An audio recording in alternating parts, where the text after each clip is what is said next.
누구나 예의 없이 이 세상이 보이는 현실 속에서 사람들은 다 삶의 의미를 추구하고 삽니다. 삶의 의미. 즉 삶의 의미를 추구한다는 것은 그게 돈이 되든지 명이 되든지 상관없이 그것이 나의 삶의 목적과 이유가 된다는 것입니다. 여러분이 TV를 보다 보면은 세상에 이런 일이 또 뭐 달인 뭐 이런 프로들이 나올 수 있습니다. 그 사람들이 30, 40년 동안 한 가지를 계속함으로 말미암아 그분의 달인이 그 분야의 달인이 되고 신기한 그런 일들을 하는 이유가 뭐냐? 그 사람들의 그 삶의 목적과 이유예요. 내가 거기 하기 싫으면 그렇게 하지 못해요. 그러니까 하다못해 불렁새에 걸리는 거리, 허리 돌리는 것도 오랜 세월 그게 내 삶의 목적과 이유예요. 일어나서 그 시간에 그걸 계속적으로 돌리는 거예요. 그러다 보니까 그렇게 달인이 되는 거예요. 사람들은 다 이렇게 삶의 의미를 찾기 위하여 삶의 이유와 목적을 갖고 삽니다. 그 어떤 사람은 돈이 될 수도 있고 명예도 될 수 있고 지식도 될 수 있고 다양한 여러 가지 것들이 삶의 이유와 목적이 되는 것이죠. 거기서 자신의 가치와 보람을 추구합니다. 그래서 달인이 되는 거예요. 하기 싫은 거 어기로 30년 동안 할 수 있습니까? 못해요. 그게 내 삶의 목적이고 거기서 가치와 보람을 느끼기 때문에 누가 억지로 그걸 시키겠습니까? 그러니까 자발적으로 그 일을 수십 년 동안 해오다 보니까 남보다 탁월한 재능과 기능을 갖게 되는 것입니다. 여러분들의 삶의 이유와 목적이 무엇입니까? 어떤 삶의 의미를 갖고 지금 아침에 눈을 뜨십니까? 눈을 뜨는 목적이 뭐예요? 아침에 일어나서 삶의 의미가 있어야 될 거 아닙니까? 나이가 먹고 노인이 되면은 아침에 눈 뜨는 게 겁이 난대. 왜? 할 일이 없대요. 눈 뜨고 나서 멍한 게. 삶의 의미와 목적을 찾지 못하는 거예요. 그러니까 그런 삶의 의미와 목적을 찾는 그런 의식이 있는 사람들은 열심히 살아요. 하다못해 허리가 반 구부러져서도 열심히 폐기를 주워 다니는 것입니다. 돈 벌기 위해서 아니에요. 그게 아침에 일어나는 목적이고 이유란 말입니다. 그래서 그 몸을 끌고도 그렇게 돌아다니는 거예요. 그것마저 없으면 아침에 눈을 뜰 이유가 없죠. 거기서 자신의 삶의 가치와 보람을 추구하게 된다는 것입니다. 그럴 때 세상으로부터 내가 가치 있는 사람으로 평가받아서 평가받는 그것이 나의 평강이 될 수도 있고 행복으로 추구할 수가 있다는 것이죠. 그런데 이렇게 사람들, 즉 나를 가치 있게 만들어주는 내 밖의 그 대상들, 그게 사람이라든지 또는 사물이든지 업적이든지 문제는 그것이 영원하지 못하다는 데 문제가 있는 거예요. 그들의 삶이 그런 것이 목적으로 이유로 산다는 자체가 나쁜 것이 아니라 그것이 영원하지 못하다는 것이 문제란 말입니다. 그러니까 그들이 잠시 갖는 평안과 어떤 그런 행복감은 사라지게 되어 있다는 것이죠. 예, 세상에서는 공동탑이 무너지랴 무너집니다. 성경의 답변은 무너지는 거예요. 어떤 공동탑도 인간이 만든 탑은 반드시 무너지고 허물어지게 되어 있다는 것입니다.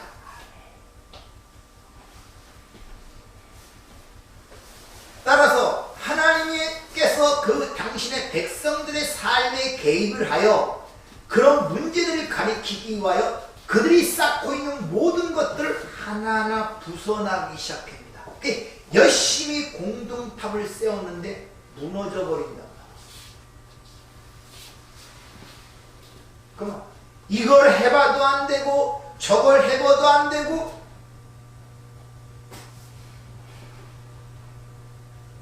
그런 생활이 반복되다 보면 나는 누구인가? 내 삶의 목적과 의미가 무엇인가? 나는 왜 살지? 이런 질문을 하게 됩니다. 나에게.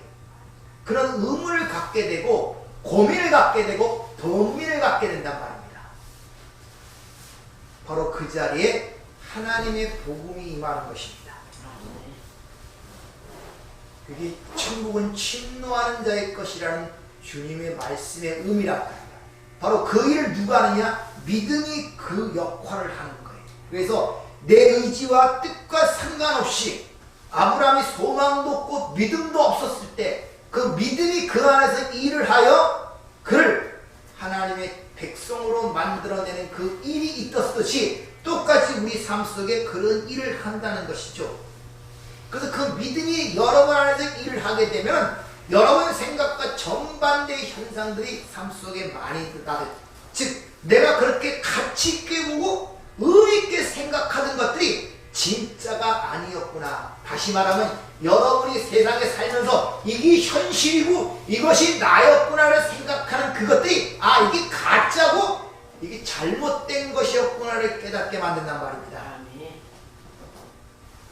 그리고 예수님이 십자가에서 완성하신 그 하나님 나라, 내가 하나님의 자녀라는 것이 진짜 나의 현실이고 이것이 진짜 나이구나를 깨닫게 된다, 이런 말이에요.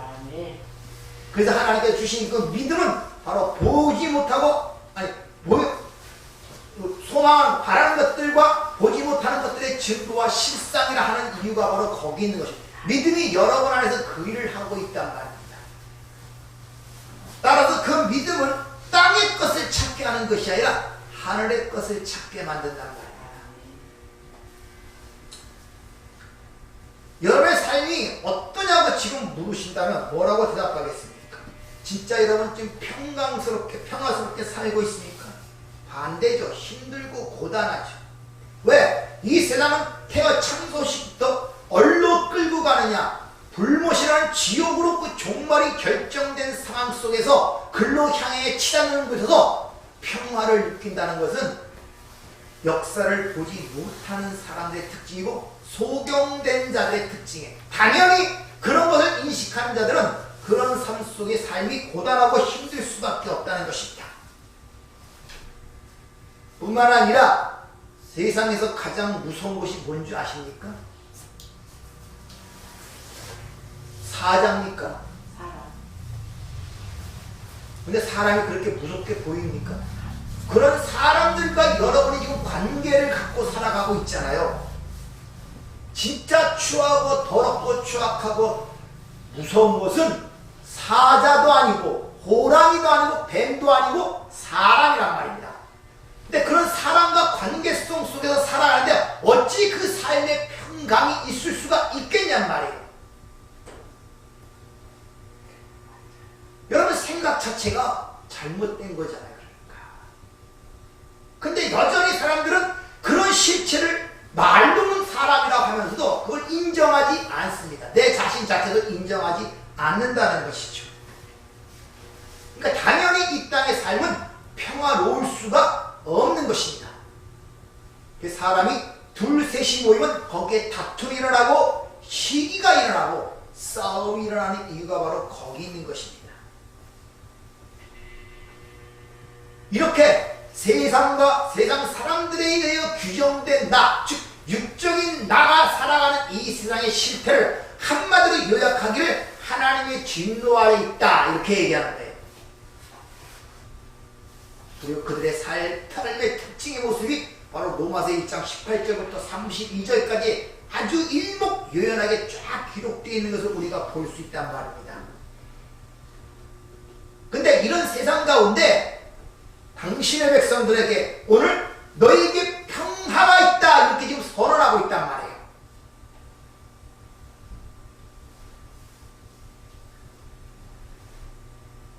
너에게 평화가 있다. 자, 그럼 너에게 평화가 있다는 하나님의 말씀과 여러분이 현실이라고 생각하는 모든 상황과 겪는 상황 속에 느끼는 감정과 경험, 어느 게 여러분의 현실입니까? 하나님의 말씀이 여러분의 현실입니까? 아니면 여러분이 겪고 느낀 그 감정과 느낌이 현실입니까? 하나님의 말씀이 여러분의 현실이 아니잖아요.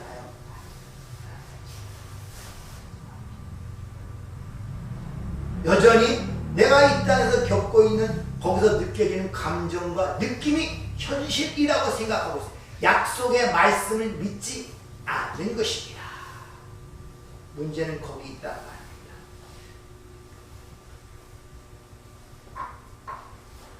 그래서 이 말씀을 하신 주님이 내가 진리다. 이 말은 예수님이 내가 현실이다 이런 말이에요. 나 위에는 다 거짓이다.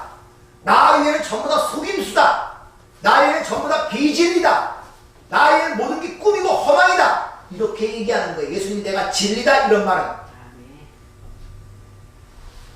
따라서 하나님의 백성들은 그 예수가 십자가에서 완성하신 하나님의 아들됨이 우리의 현실이라고 여러분이 확고하게 믿으셔야 된단 말입니다. 여러분 어떤 상황에서 느끼는 그런 감정과 경험이 아니라, 따라서 여러분이 세상 속에서 자신이 현실이라고 생각하고 자신이 추구하고 만들어내는 어떤 외양이나 소유물을 가지고 거기서 느끼는 것에 통하여 희노애락을 결정하면 안 된단 말이에요. 그건 현실이 아니란 말이에요. 꿈이고 잠시 가르치는 교육, 훈련의 장소란 말입니다. 오전에 말씀드렸잖아요. 잠깐 뭐를 가르치기 위해서 경험하기 위해서 일주일간 살다 오라 했더니 자기 본사는 다 잊어버리고 잠깐 일주일간 사는 것이 유일한 삶처럼 생각하고 거기서 애통하고 있단 말입니다. 그러니 얼마나 답답한 곳이에요. 자기 집은 여기인데 여기 돌아올 곳이 여기고 본향도 여기인데 잠시 뭘 배우라고 일주일 동안 보냈더니 그곳이 자기의 세상인 줄 알고 거기서 애걸복걸하고 두렵고 덜리고 뜨고 난리를 치는 거예요. 배울 곳은 못 배우고. 이게 우리의 신앙생활이 아닌가를 이 한 해가 가는 가운데 여러분들이 한번 돌이켜 보셔야 됩니다. 하나님께서 너희에게 평강이 있다. 너희는 내 아들이다. 너희 처소가 이미 예비되었다. 라는 그 말씀이 진리고 여러분의 현실이 돼야 돼요.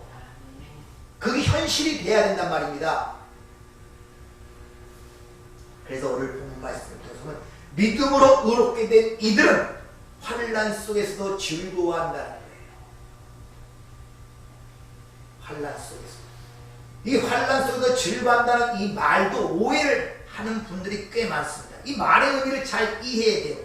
이 말씀을 오해해갖고 성도들이 슬프고 어려운 일이 닥쳐와도 재산이 다 날아가도 주신 자도 여호와시요 취하신 자도 여호와시니 오직 여호와를 찬송할지 하면서 그런 연극을 하는 것이 환난 중에 즐거워하는 것이 아니라니까요. 뭔가 크게 오해를 하고 있단 말입니다. 그런데 그런 자신의 왜곡되고 속임수 가면을 쓴 그런 실체를 자신이 느끼지를 못한단 말입니다. 인간은 절대 자신이 감당할 수 없는 그런 시련과 환난과 고통 앞에서 즐거워할 수 있는 존재가 아니란 말입니다. 그래서 인간은 깨어지기 쉬운 질그시라고 성경은 얘기하고 있는데 하나님께서 쇼를 하고 있단 말이에요. 환난 중에 즐거워한다는 이 말씀의 의미는 그 즐거움을 느낌으로 감정으로 가지라는 것이 아니라 환난을 느낌으로 감정으로 가져오는 것이 아니라 화평이 누구를 이겨냈습니까? 예수. 그 예수를 붙들고 예수를 의지하란 말이 환난 중에도 즐거워한다. 왜? 예수만이 하나님과 우리 사이를 화평으로 중보할 수 있기 때문에 그를 붙들라는 말이란 말입니다. 따라서 우리는 하나님 아버지에서 솔직해야 돼요. 자녀로서. 아픔은 아프다고 이야기를 하고 내 재산이 몽땅 날라갔고 지금 빈털털이라도 굶어 죽을 팔보면 불을 짓고 간구를 해야 된단 말입니다. 그 혹시 또 이런 마음이 들지 몰라요. 그거 기복신앙 아닙니까? 그게 왜 기복신앙이에요? 내가 아버지를 확실히 알고 예수의 십자가의 은혜를 아는 자가 그 관계 속에서 아버지께 구하는 것은 아버지 앞에 올바른 자녀의 모습이지 건전한 신앙이란 말입니다. 근데 아버지도 모르고 예수의 십자가의 은혜도 모르고 오직 종교 생활을 통해 자신의 안위와 자신의 만족을 위해 구하는 그것이 기복신앙이지. 그러니까 구할 때 진짜 아버지라면 이것저것 망설이지 않습니다. 그 아버지가 진짜 아버지처럼 느껴지지 않기 때문에 진짜로 구하지 못하는 것이.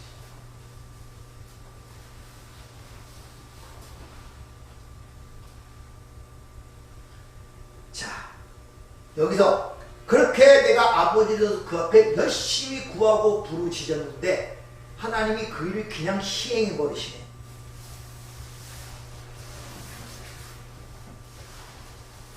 진짜 아버지 앞에 간절히 소원하고 간절히 바라는 가운데 그걸 들어주지 않고 그냥 그 일이 벌어져 버렸어요.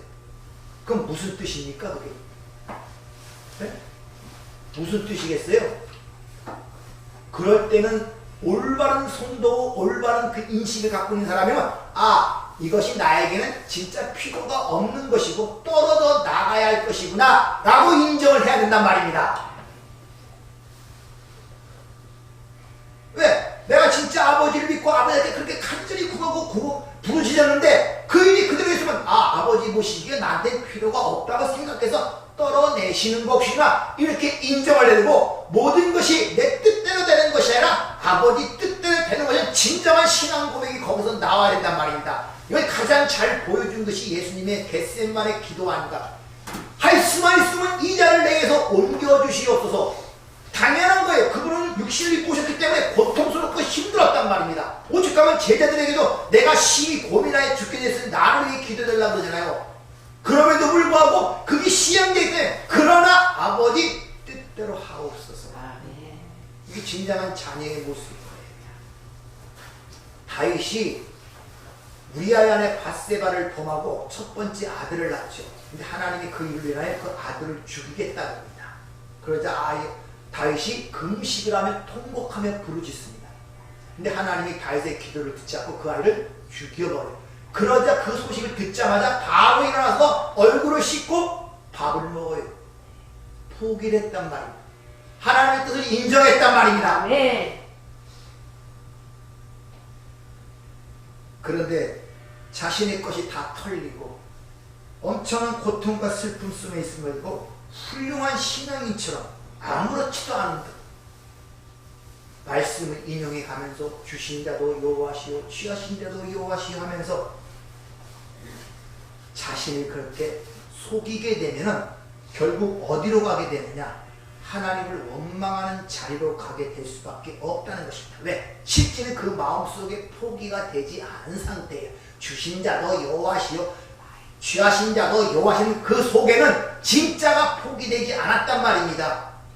하나님께 맡긴다 그래도 그게 포기가 되지 않았단 말입니다. 왜? 맡겼으면 그것이 나한테 불행으로 다가오든지 요행으로 다가오든지 행으로 다가오든지 상관없이 그대로 받아들이는 게 맡기는 것인데 맡겼다면서 내 심중에는 내가 원하는 쪽으로 해결되는 그것을 갖고 있단 말이에요. 그러니까 그게 안 되면 속으로 원망이 되는 거예요. 그러면서 겉으로는 하나님이 하신 일이지 이러고 가는 거예요. 그것이 바로 하나님의 은혜가 필요 없는 타락한 아담의 자리에 서는 결과를 낳게 되고 결국 하나님 되는 원망은 원망대로 속에 품게 되어 있단 말입니다. 그러니까 항상 관계가 거꾸로죠. 부부관계가 그렇잖아요. 속에 품고 있으면 거꾸로워요. 아무리 겉으로 뭐쪽으로 해도 거꾸롭습니다.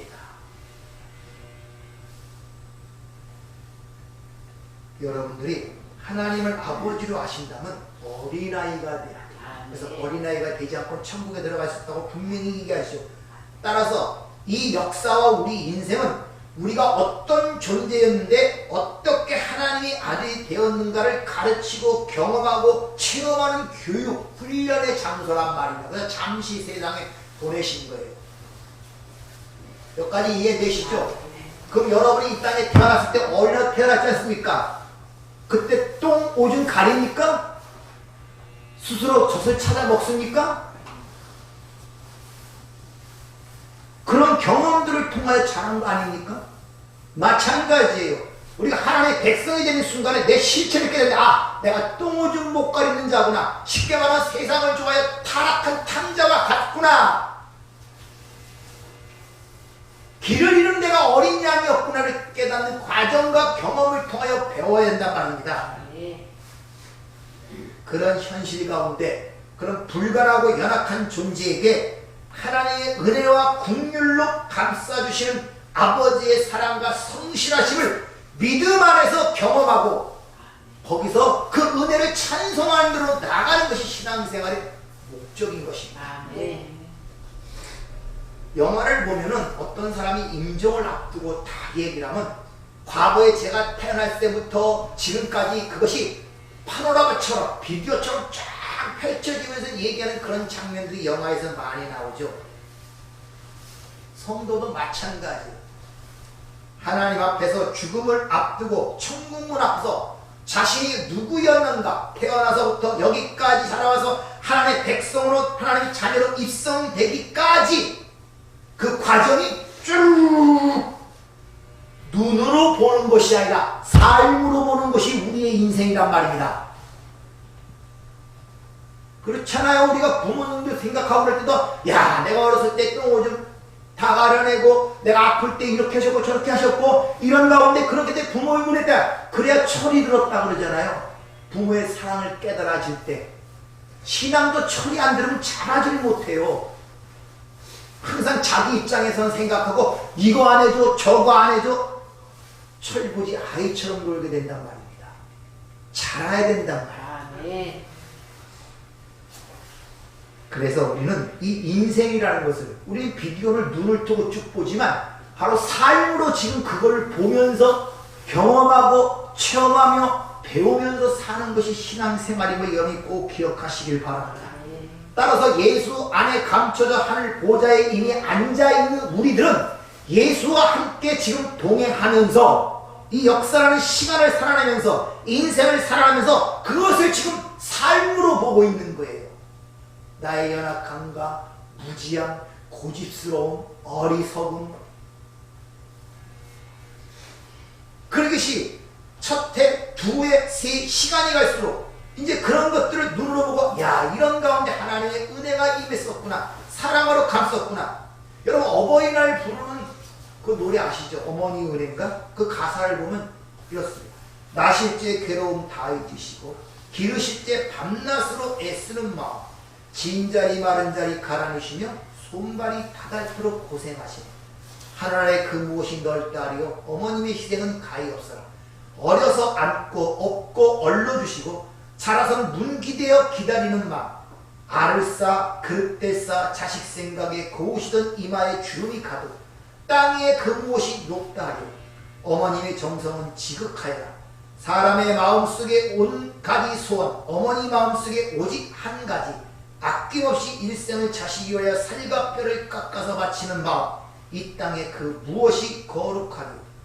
이 하나님의 사랑 자신의 살과 피를 주어 당신의 백성으로 자녀로 삼으신 그 하나님의 사랑을 배우는 것이 우리 신앙생활이라니까요. 여러분이 잘 아는 그 모든 과정의 구속사를 설명한다고 말씀을 드렸잖아요.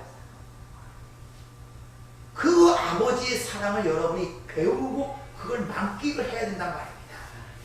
이같이 우리는 이 역사와 인생을 살아나가면서 나는 매일 똥이나 싸고 오줌이나 싸고 허구한 날 자기 쾌락을 쫓아 세상을 나가는 탕자와 같은 자신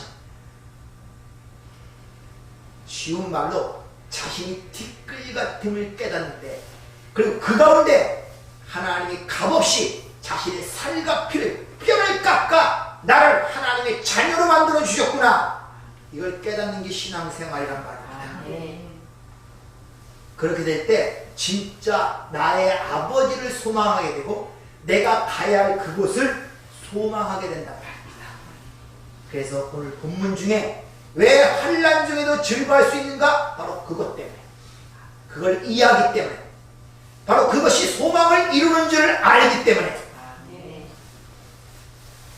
그래서 신앙생활에도 철이 들어요. 철이 안 들면은 여러분들 다 애들 키워봤잖아요. 어떤 형편으로 어떤 식으로 자라고 어떤 모습이었던가를 그 자식을 키우고 느꼈던 부모의 그 마음을 갖고 자신을 돌아보란 말이에요. 인간이 유일하게 자신을 볼 수 없는 존재이기 때문에 이런 살아온 과거와 자식과 부모의 관계라는 걸 뒤바꿔서 우리 자신을 보게 하는 거예요. 우리 자신.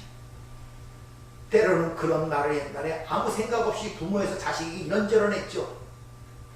시간이 갈수록 자식 모습을, 자신 모습을 보면서 회개하는 게 더 많아져.